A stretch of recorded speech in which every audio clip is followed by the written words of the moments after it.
Yes and ఆలస్యం చేయకుండా పవన్ కళ్యాణ్ గారి మాటలు వినేద్దాము.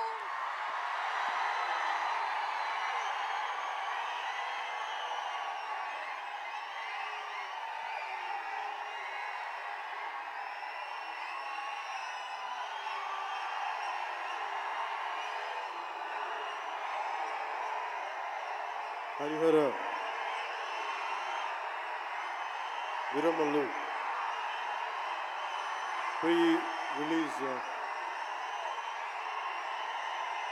రిలీజ్ ముందు జరిగే ఫంక్షన్కి ఇక్కడికి విచ్చేసిన మీకు, తెలుగు సినిమాని ఆదరించే ఇష్టపడే ప్రతి ఒక్కరికి, టీవీల్లో వీక్షిస్తున్న ప్రతి ఒక్కరికి కూడా మన శిల్పకళా వేదిక నుంచి వారందరికీ నా హృదయపూర్వక నమస్కారాలు. చాలా క్లిష్టమైన పరిస్థితుల్లో ఫంక్షన్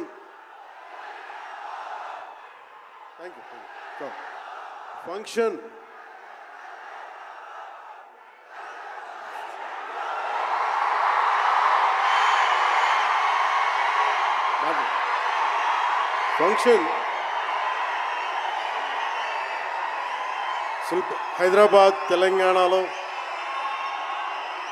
హరిహర వీరమల్లు ఫంక్షన్ ఒక కనీసం లక్షలాది మంది మధ్య జరుపుకుందామని ప్లాన్ చేసిన వర్షాభావాలు ఇతరత్ర కారణాల వల్ల దాన్ని ముందుకు తీసుకెళ్ళలేక ఫంక్షన్ సైజ్ని మనం శిల్పకళ వేదికకి పరిమితం చేసినా కానీ ప్రతి ఒక్కరికి టీవీలో కూర్చొని మరింత సురక్షితంగా చూడాలని ఒక ఉద్దేశం. ఇలాంటి ఒక ఫంక్షన్ చేసుకోవాలంటే చాలా ఒత్తిళ్ళు ఉంటాయి. అలాంటి పరిస్థితుల్లో ముఖ్యంగా హైదరాబాద్ తెలంగాణలో పర్మిషన్ ఇచ్చిన, ఈ సభకి పర్మిషన్ ఇచ్చిన గౌరవ ముఖ్యమంత్రి శ్రీ అనుముల తెలంగాణ గౌరవ ముఖ్యమంత్రి శ్రీ అనుముల రేవంత్ రెడ్డి గారికి ప్రత్యేకించి నా ప్రత్యేక ధన్యవాదాలు, హృదయపూర్వక నమస్కారాలు. అలాగే డీజీపీ గారికి, శ్రీ జితేందర్ ఐపీఎస్ గారికి, అలాగే సైబరాబాద్ కమిషనర్ పోలీస్ శ్రీ అవినాష్ మోహంతి గారికి కూడా నా ప్రత్యేకమైన కృతజ్ఞతలు. ఇది పాపం చాలా బోనాల పండుగ సమయంలో ఒత్తిడి గురవకూడదు, తొక్కిసలాట జరగకూడదు. ఇలాంటి పరిస్థితుల్లో హరిహర వీరమల్లు ప్రీ రిలీజ్ ఈవెంట్కి పర్మిషన్ ఇచ్చిన తెలంగాణ ప్రభుత్వం గౌరవ ముఖ్యమంత్రి గారికి, డీజీపీ గారికి, సైబరాబాద్ కమిషనర్ గారికి మరోమారు ప్రత్యేకంగా ధన్యవాదాలు తెలుపుకుంటూ, ప్రతి ఒక్క రోడ్డు మీదున్న ఇంతమంది మన అభిమాన జనం వస్తే వారందరికీ సహకరించిన, తొక్కిసలాట లేకుండా సహకరించిన పోలీస్ సోదరులందరికీ, ఇన్స్పెక్టర్స్కి, సర్కిల్ ఇన్స్పెక్టర్స్కి, డిఎస్పీస్కి, ప్రతి ఒక్కరికి అభిమానుల తరపున, హరిహర వీరమల్లు యూనిట్ తరపున నా ప్రత్యేక నమస్కారాలు, కృతజ్ఞతలు తెలియజేస్తాను.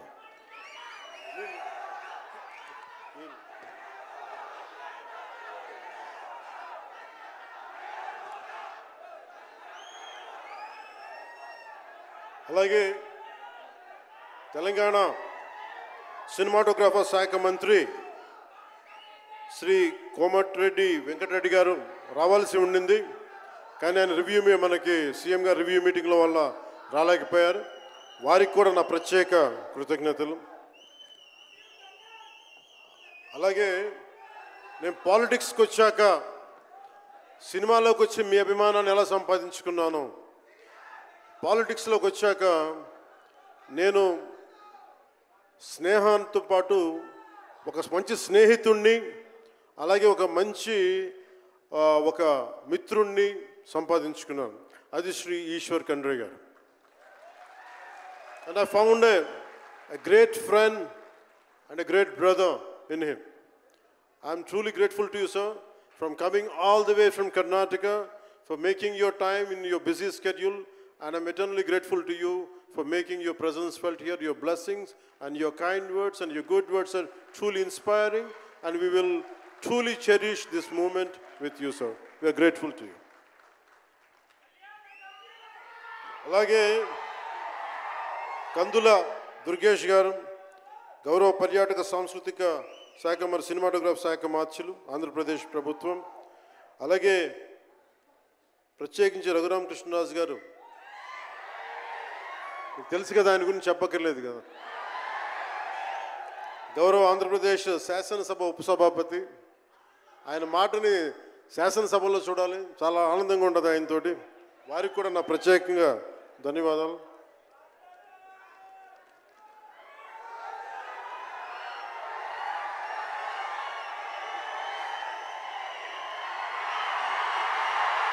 సరిగ్గా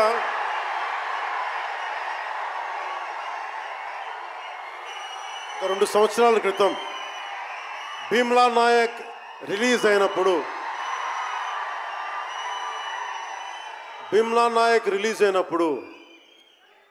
అందరి సినిమాలు 100లో ఉంటే పవన్ కళ్యాణ్ సినిమాలు 10 రూపాయలు 15 రూపాయలతో చేశారు.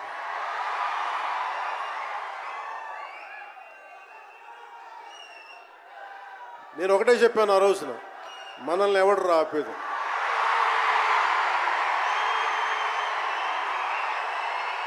This is not about money. This is not about finance. This is not about records. This is about damn guts. This is about damn courage. This is about damn tenacity. We are here. We will stand by. We will serve justice.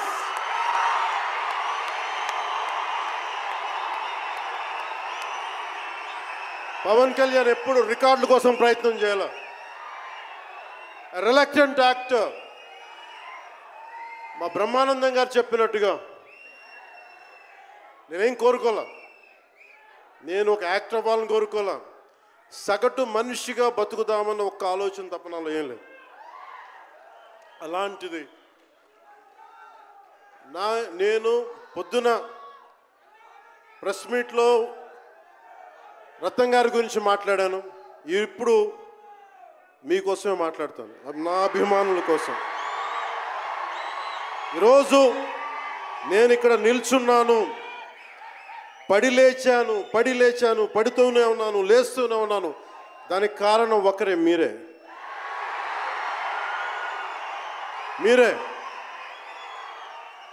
పడిపోయినా, కింద పడ్డా, లేచినా, ఉన్నా, అన్నా నీ వెంట మేము ఉన్నామని.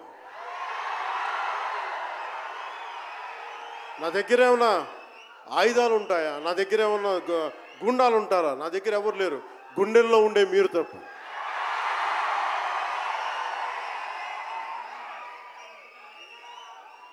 దాదాపు నేను 96లో నా మొదటి సినిమా అక్కడమ్మ ఇక్కడబ్బాయి. ఇది 2025 అంటే ఆల్మోస్ట్ 29 to 30 years. అంటే దాదాపు 29-30 సంవత్సరాలు నేను చిత్ర పరిశ్రమకు వచ్చి. ఎలా ఉంది అంటే నాకే తెలియదు, అలా కాలం అట్లా అయిపోయింది. కానీ కొంత వయసు పెరిగిందేమో కానీ గుండెల్లో చావు ఇంకా చావాలకే బతికాం. ఇక్కడే సభలో సర్దార్ గబ్బర్ సింగ్ సినిమాకి మహబూబ్ నగర్ నుంచి వచ్చిన ఒక యువకుడి గురించి చెప్పాను, మన అభిమానులు ఒకటి గురించి చెప్పాను. అన్నా నువ్వేమి ఇవ్వదు, ఒక హిట్ ఇవ్వన్నా చాలని. ఆ రోజు నేను భగవంతుని కోరుకున్నాను, నా అభిమానుల కోసం, నా కోసం కాదు కానీ ఒక హిట్ ఉంటే బాగుంటుంది అని కోరుకున్నాను. అది హరీష్ శంకర్ గబ్బర్ సింగ్ వల్ల తిరిగి వచ్చింది. కానీ ఈ సినిమా చాలా డిఫికల్ట్ టైమ్స్లో చేశాను. ఇది సినిమాల మీద టెక్నీషియన్గా నేను ఉండి ఒక నిమిషం సినిమాలు కష్టంగా ఉండి, ఒక సినిమా చేయడం ఎంత కష్టమో, సినిమా చేయడం చాలా చాలా కష్టం. నేను మీతో పంచుకోదలుచుకున్నాను ఈ రోజున. మీకు సంబంధించి నేను మొదటి సినిమా నుంచి ఇప్పుడు దాకా జానీ సినిమా నేను చేసినప్పుడు అది ఫెయిల్ అయితే, ఆ సినిమా ఫ్లాప్ అయితే ఎలా ఉంది అంటే ఆ రోజు నా పరిస్థితి, వరుసగా హిట్లు కొట్టి కూడా ఒక్క సినిమా ఫ్లాప్ అయితే అందరూ మీరు వదలలేదు. నేను మీ గురించి ఎప్పుడు మాట్లాడతాను. అంటే ధనం మూలం మిదం జగత్ అంటాం.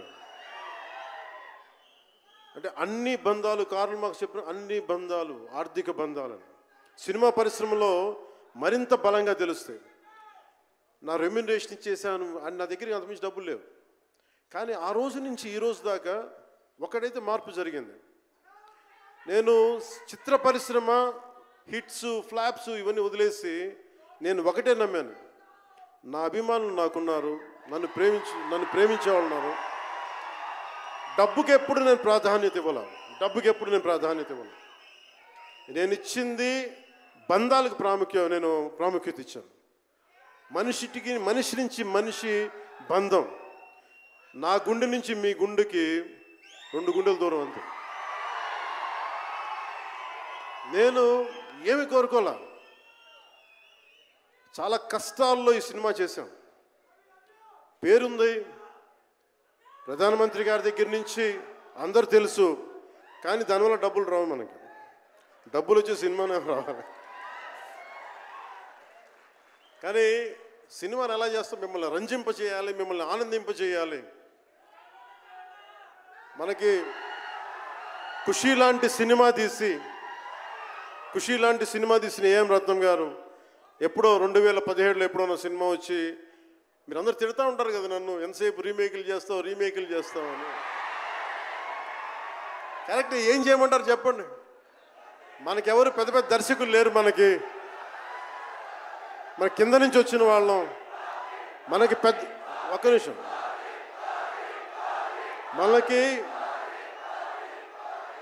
మన సినిమాలని చెప్తున్నా, ఓజీ సంతోషం, ఇది వీరా,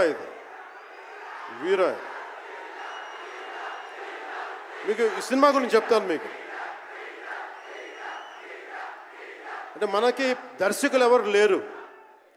నన్ను అందరూ కూడా ఈ రీమేక్ చేస్తే వీడితో పని అయిపోతే డబ్బులు వస్తాయి, వీడికి రీమేక్ చేస్తే డబ్బులు వస్తాయి.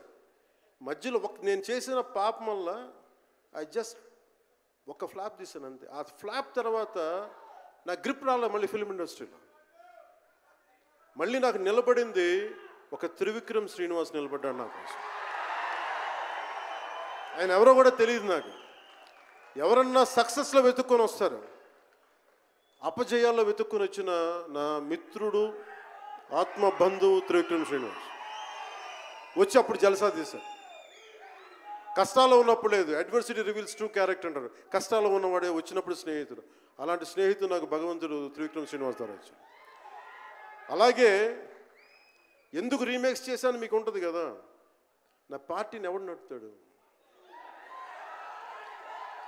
కొత్త కథలు తీస్తే ఎప్పుడో వెళ్ళిపోద్ది. నా భార్యని కానీ నా పిల్లల్ని కానీ ఎవరు పోషిస్తారు? నేనే పోషించుకోవాలి, దానికి డబ్బులు కావాలి, పార్టీ నడపాలి. వీటన్నిటికీ రీమేక్ అనేది నాకు కొంచెం ఈజీ దారి అయింది.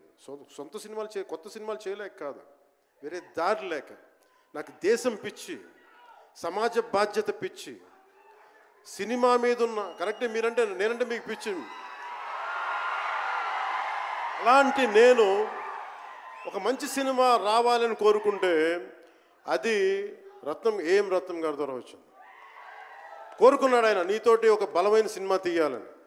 ఏదో ఆయన కూడా ముందు రీమేక్ వచ్చారు, అవి అటు ఇటు తిరిగి యాక్చువల్గా క్రిష్ గారి వల్ల ఈ సినిమా వచ్చింది. ముందు జాగర్లమూడి క్రిష్ గారికి మనందరం ముందుగా కరతాళ ధ్వనుల ద్వారా చాలా బలంగా తెలియజేయాలి.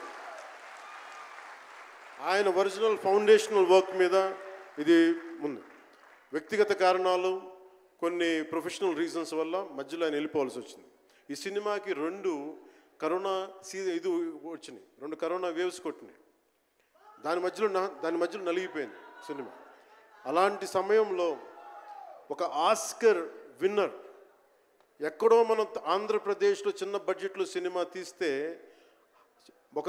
మన బడ్జెట్స్ ఎంత ఉంటాయి? 10 కోట్లు 15. అలాంటి సినిమాల నుంచి సంగీత దర్శకత్వం వహించి మనం పెట్టే నాటు నాటు నాటు అనే పాట ప్రపంచమంతా ఉర్రూతో లూగిస్తుంది అనేది తెలియజేశారు కీరవాణి గారు. అలాంటి కీరవాణి గారు నేను ఈ సినిమాని ఎన్నిసార్లు చేసే పరిస్థితుల్లో నిజంగా ప్రతిసారి నాకు నిరుత్సాహం ఉండేది. నాకేదో నాకు తెలుస్తూ ఉంటుంది కదా, నిస్పృహ వచ్చినప్పుడల్లా ఆయన ఏదో ఒక ట్రైలర్ రిలీజ్ అయ్యేది, ఆయన మ్యూజిక్ చూస్తే మళ్ళీ ఒక ఉత్సాహం వచ్చేది, ఒక ప్రాణవాయువు నింపేది. సార్, ఈ సినిమాకి ఈ రోజున ఇంత బలంగా ఆత్మవిశ్వాసంతో ఉన్నామంటే you are the hero sir. You are the true hero sir for us. Without కీరవాణిజీస్ music this is not Harihara Veeramallu. ఈరోజు హరిహర వీరమల్ బలంగా ఉంది అంటే it's only the dedication and the kind of effort he has put into the film is truly commendable and truly admirable, sir. We are truly grateful to you, sir. మధ్యలో వారి నాన్నగారిని కోల్పోయి ఆ సమయంలో కూడా మనస్ఫూర్తి గారికి ఆ బ్యాక్గ్రౌండ్ స్కోర్ ఇచ్చినందుకు, సొంత తండ్రిని కోల్పోయి ఇచ్చినందుకు మరోమారు వారికి ప్రత్యేకంగా కీరవాణి గారి టీంకి, కీరవాణి గారి గాయకులకి, వారి రికార్డింగ్ టీంకి, వారి ఇంజనీరింగ్ డిపార్ట్మెంట్కి, ప్రతి ఒక్కరికి నా హృదయపూర్వక ధన్యవాదాలు.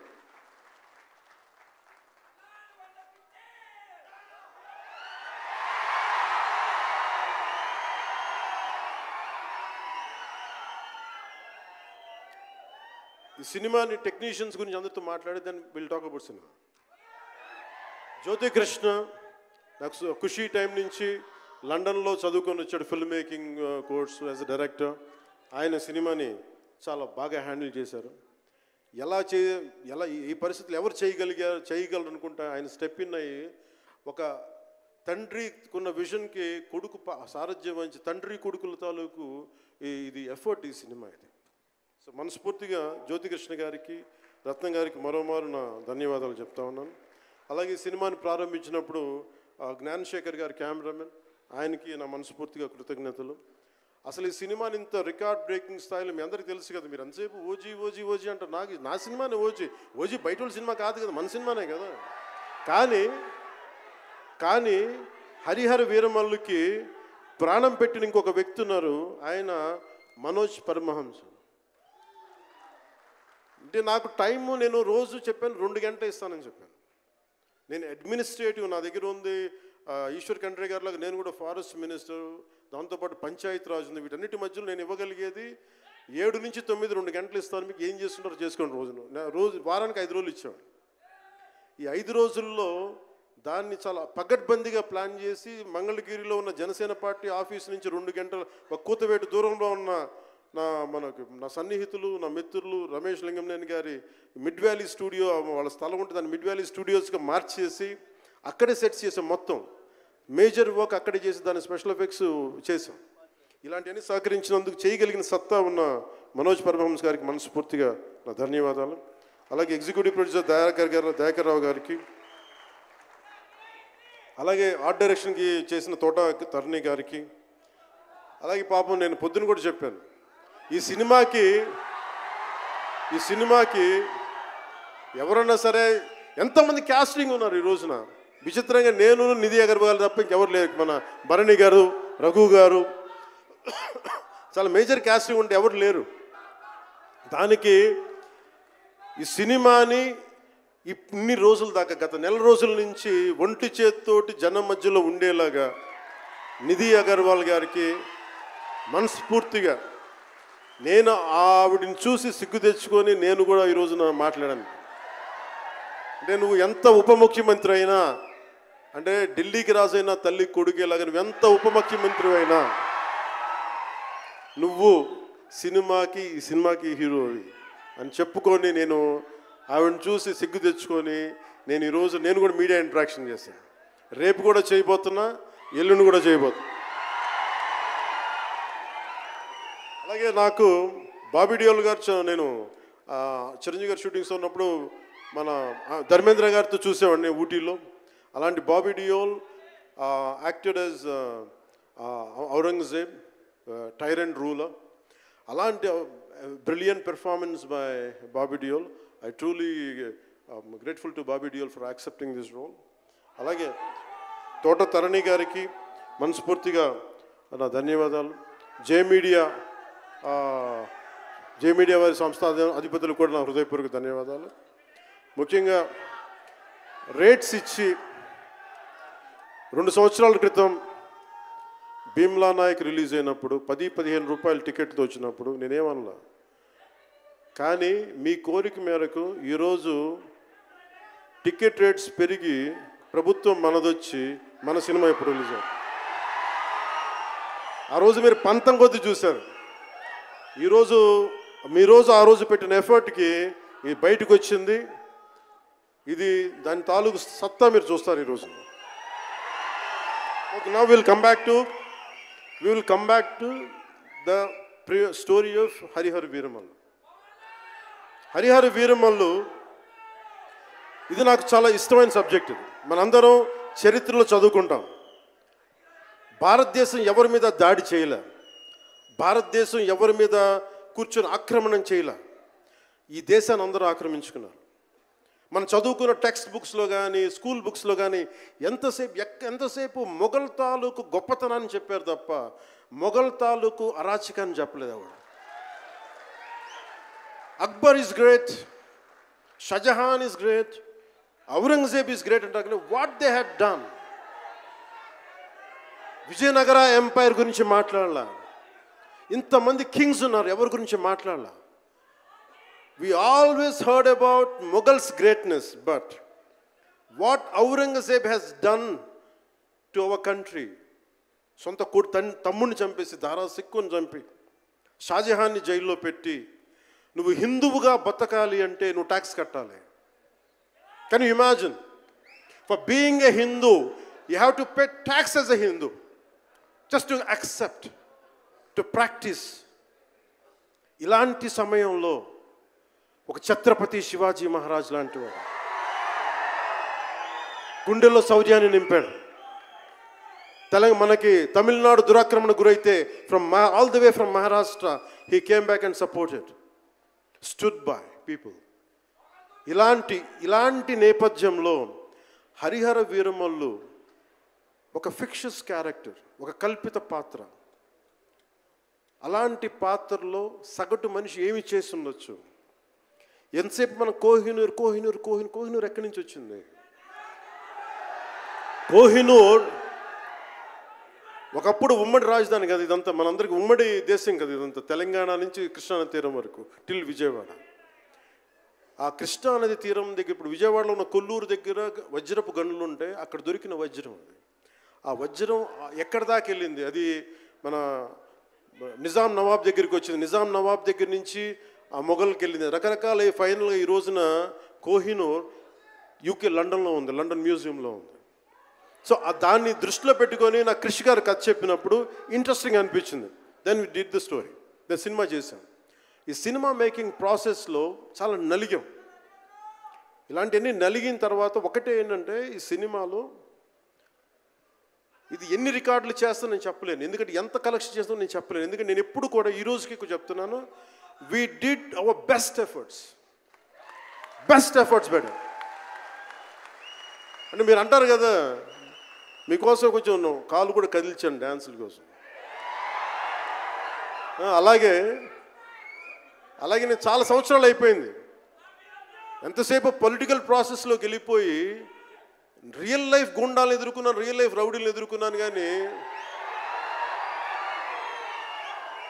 సినిమాటిక్గా చెయ్యాలి అంటే ఎగిరి కొట్టడాలు ఇవన్నీ చేయడానికి నేను మళ్ళీ మార్షల్ ఆర్ట్స్ నేను చిన్నప్పుడు 20s ఉన్నప్పుడు ఎలా చేయాలో మళ్ళీ ఒక 1 month 2 months మళ్ళీ బ్రషప్ చేసి ఒక ఎస్క్రీమా కానీ జీత్ కండో కానీ అలాగే ఇషున్ రియు కరాటే కానీ తర్వాత నేను నేర్చుకున్న మ్యాక్సిమం ఊషు కానీ ఎనీ సెల్ఫ్ డిఫెన్స్ టెక్నిక్స్ అన్నీ కూడా క్రోడీకరించి ఒక క్రమబద్ధీకరించి ఈ 18-minute క్లైమాక్స్ పార్ట్ నేను కొరియోగ్రాఫ్ చేశాను. దీన్ని అంటే అది దేనికి అంటే నీ ధర్మానికి నువ్వు ట్యాక్స్ కట్టాలి అంటే అది ఎదురు తిరిగే పరిస్థితి. That is the climax. ఇది ఏంటంటే ఇది ఆ టైంలో సగటు భారతీయుడు నలిగింది, దాన్ని ఈ సినిమా రిఫ్లెక్ట్ చేస్తుంది. మిగతా కథ అంతా ఉంటుంది కానీ అంటే ఇది మీరు ఎందుకంటే ఇది దెర్ ఇస్ నో సీక్రెసీ అన్నట్టు, ఇది సస్పెన్స్ సినిమా కాదు. బట్ వాట్ యూ హ్యావ్ మీరు సినిమా లోపలికి వెళ్ళినప్పుడు మీరు ఏమి చూడబోతున్నారు, ఏమి ఆశించబోతున్నారు అని చెప్పడానికి ఇదంతా చెప్తున్నాను. ఎందుకంటే నాకు సినిమా నాకు అమ్మడం తెలియదు, నా సినిమా ఇన్ని 100 కోట్లు చేస్తున్నా తెలియదు. ఎందుకంటే 10-15 రూపాయలతో కూడా సినిమాలు ఆడినాయి మనం. 10-15 రూపాయలతో కూడా సినిమాలు డబ్బులు చేసినాయి. ఫ్లాపుల్లో పెరిగామంటాను, నేను ఇప్పుడు సక్సెస్లో పెరగల. సో మీరు కోరుకున్న సక్సెస్ భవిష్యత్తులో రావాలని మీరు ఎలా ఆశిస్తున్నాను, నేను కూడా అలాగే ఆశిస్తున్నాను. జరుగుద్దా లేదా అన్నది ఆ పెరుమాళ్ళకి ఎరుక, అది భగవంతుడు చెప్పాలి, మన చేతిలో లేదు. మన చేతిలో ఉన్నదల్లా we had done best, we had given our best. Rest leave it to God. మీకు నచ్చిందా బద్దలు కొట్టే. That's all I can say. మీకు మీరే నా బలం, మీరే నా బలం. నేను కష్టాల్లో ఉన్నా, ఓటమిలో ఉన్నా, ఎక్కడున్నా అన్నా నీకున్నావని చెప్పిన వాళ్ళు మీరు. మనల్ని ఎవడరా ఆపేదంటే, మనల్ని ఎవడన్నా ఆపేదని ముందుకొచ్చింది మీరు. మీకు ప్రతి ఒక్కరికి పేరు పేరున ఈ గుండె ఎవరి కోసం కొట్టుకోదు, మీకోసం కొట్టుకుంటుంది, మీ కష్టాల కోసం కొట్టుకుంటుంది. మళ్ళీ విశాఖపట్నంలో కలుసుకుందాం. టిల్ దెన్, జై భారత్, జై హింద్.